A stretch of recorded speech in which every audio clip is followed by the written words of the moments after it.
পবিত্র রজব মাস আমাদের মাঝে সে সমাগত হয়েছে, আলহামদুলিল্লাহ। এবং এই রজব মাস যখনই আগমন করত, আল্লাহর হাবিব সাল্লাল্লাহু আলাইহি ওয়াসাল্লাম আল্লাহ রাব্বুল আলামিনের দরবারে দোয়া করতেন, আল্লাহুম্মা বারিক লানা ফি রজব ওয়া শাবান ওয়া বাল্লিগনা রমাদান। এই দোয়াটা আমরা সকলেই জানি, সকলেই মুখস্থ আছে। রজব মাস আগমন করার সাথে সাথে রাসূলুল্লাহ দোয়া করতেন, আল্লাহ রজব এবং শাবানের সমস্ত কল্যাণ, সমস্ত বরকত, সমস্ত উপকারিতা আমাদের দান করুন, আর রমজান পর্যন্ত আমাদেরকে পৌঁছে দিন। কাজে আমরা আজকে থেকে এই আমলটা শুরু করব, আল্লাহর দরবারে বেশি বেশি দোয়া করব, আল্লাহ পাক যেন আমাদের সবাইকে রমজান পর্যন্ত পৌঁছে দিন। সকলে পড়ে আমিন। মোহতারাম হাজিরিন, যেহেতু প্রসিদ্ধ মতে রজব মাসের 27 তারিখ দিবাগত রাত্রে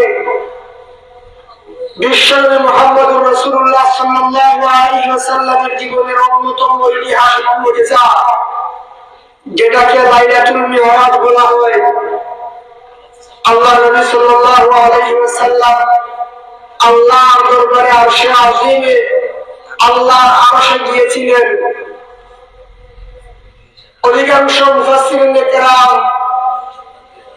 বলেছেন যে রজব মাসে